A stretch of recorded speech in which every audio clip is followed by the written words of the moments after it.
Hunger stones. When the Elbe River runs dry, a message carved in stone appears. Quote, "If you see me, weep." The date beneath it, 1616. But what if this stone isn't just a relic, but a warning from the past about our future? In the sweltering summer of 2022, the riverbeds of Europe cracked open in the heat. The Elbe, Rhine, and Danube retreated, and the hunger stones returned. Massive boulders, carved centuries ago, resurfaced with eerie inscriptions. One reads, quote, "When this goes under, life will become more colorful again." But when it doesn't go under, when the stone is visible, the land dries, crops fail, and famine follows. The most famous hunger stone rests near Děčín in the Czech Republic. Its oldest legible date is 1616, but traces of earlier droughts haunt its worn surface. The names of the carvers are lost to history. Researchers once dismissed the markings as anecdotal, but a 2020 hydrology study proved otherwise. The carvings align precisely with actual minimum water levels. Unlike casual graffiti, these were serious hydrological markers, data carved in rock by hands that knew suffering. Records stretch back nearly 1,000 years. In 1503, the people of Prague were ordered to fast and pray for rain. In 1666, fires from Central Europe's parched forests forced villagers to trek 7 miles just to find water. The Elbe's hunger stones became a living archive. On the Děčín stone alone, at least a dozen drought years are recorded between 1417 and 1893, centuries of repeating suffering. In 1904, a clever innkeeper named Franz Meyer saw the Děčín hunger stone as more than a warning. He tapped a keg by its side, added the now infamous line, "If you see me, weep," and sold beer to curious visitors. But strip away the gimmicks, and the stones still speak with chilling clarity. The 2022 drought was one of the worst in 500 years. Ghost villages, Roman forts, and World War II shipwrecks all re-emerged from the dust. But it's the hunger stones that carry the gravest warning. These stones weren't carved for history books. They were carved for us. Raw, unfiltered signals sent across centuries. To whisper when the rivers fall silent. If you see me, weep. The Stonehenge warning. In 3100 BCE, Britain's skies erupted with fire, not once, but again and again. Just as the first circular ditch of Stonehenge was cut, the earth may have passed through a deadly cosmic trail. Was it a coincidence or a warning built in stone? Every year, thousands gather at Stonehenge to greet the summer solstice. They stand in awe as the sun crests the horizon, flooding the monument's axis with golden light. But what if this moment, this alignment, wasn't just about worship? What if it once served as a trigger, a celestial tripwire, or something far more urgent? In 1998, astronomer Duncan Steele proposed a radical theory. The earliest phase of Stonehenge wasn't built to honor the sun, but to predict meteor storms. Not just any storms, the torrids. The torrids are no ordinary meteor shower. They stretch across weeks and sometimes intensify into swarms of bright fireballs.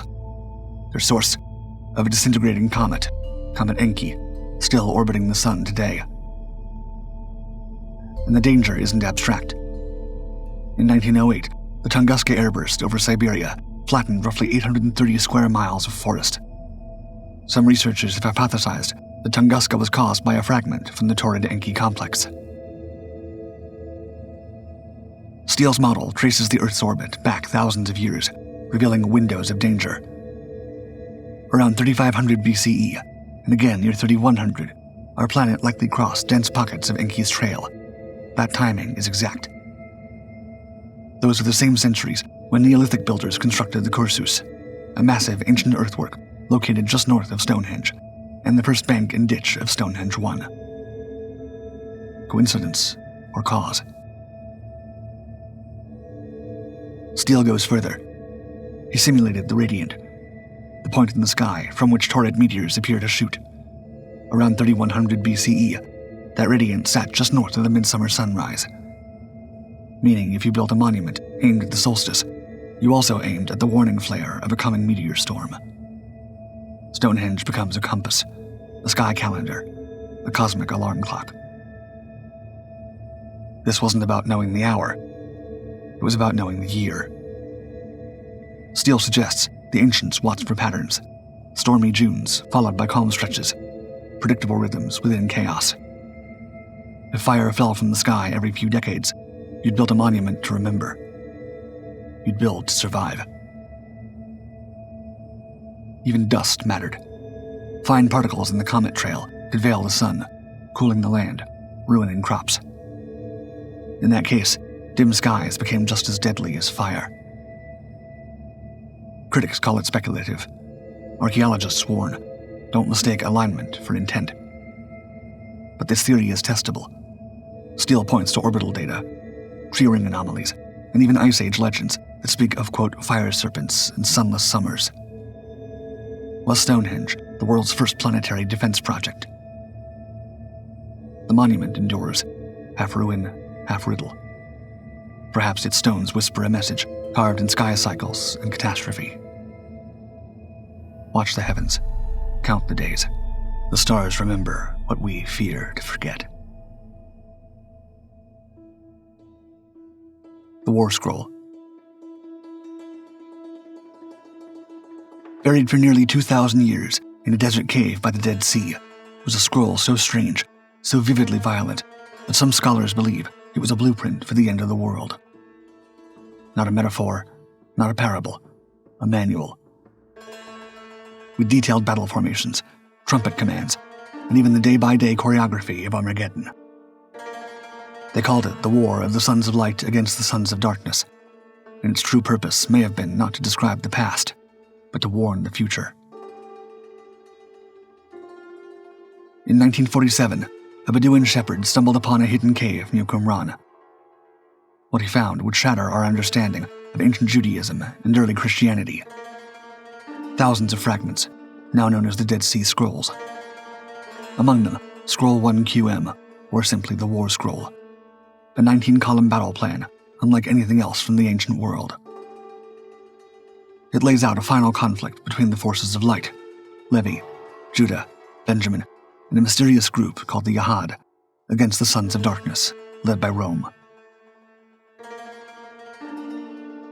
This is no vague prophecy, it's logistics.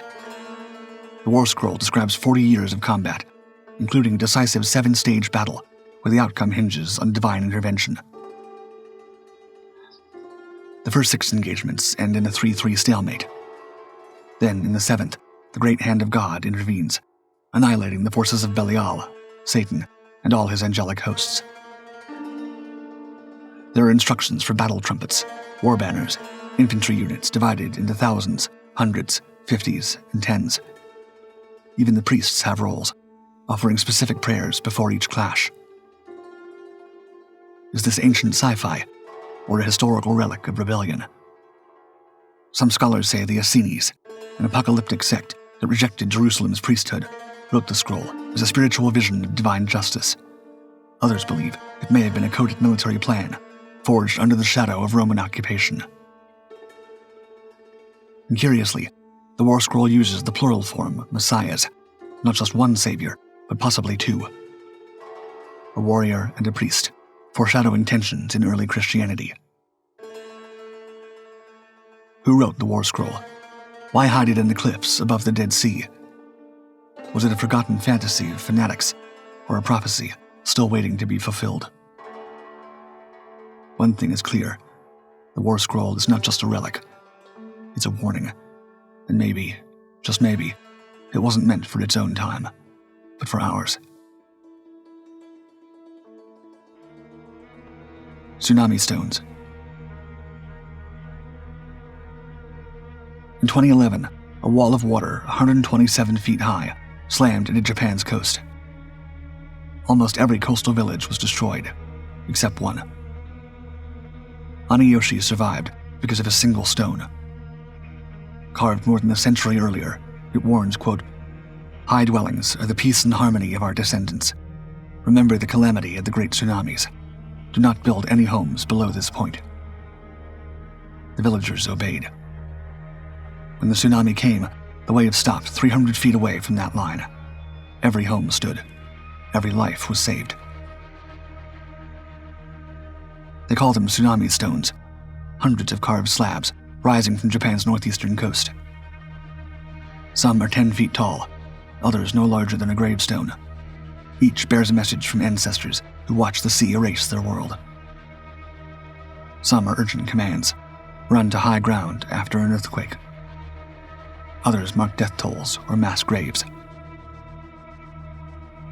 Some stones date to 1896, when the Meiji Senriku tsunami killed 22,000 people.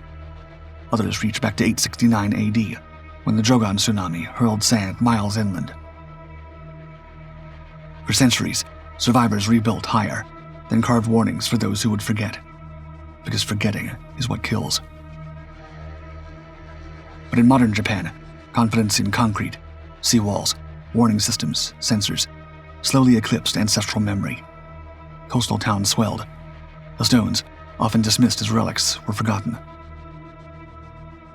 When the magnitude 9.0 earthquake struck in March 2011, the resulting tsunami overwhelmed defenses, killing nearly 29,000 and triggering the Fukushima nuclear disaster. But Japan isn't alone. Across the world, ancient voices etch their memories of floods in stone. In Rome, 5 plaques cling to the walls of Santa Maria sopra Minerva, marking the Tiber River's highest floods between 1422 and 1530. One shows a hand carved in relief, water spilling from its finger, pointing to the height that nearly drowned the Eternal City. The inscription reads, quote, "Rome would have been buried if not for the Virgin's swift aid." Far north in Gdansk, Poland, harbor workers uncovered a limestone block dated 1651, its surface still scarred by the flood that once swallowed the Baltic harbor. It may be the only floodstone of its kind in the country. Different continents, different fates, same message. Every few generations, we rebuild too close, trust too deeply in our walls, and forget what the stones once knew. Hopi Prophecy Rock.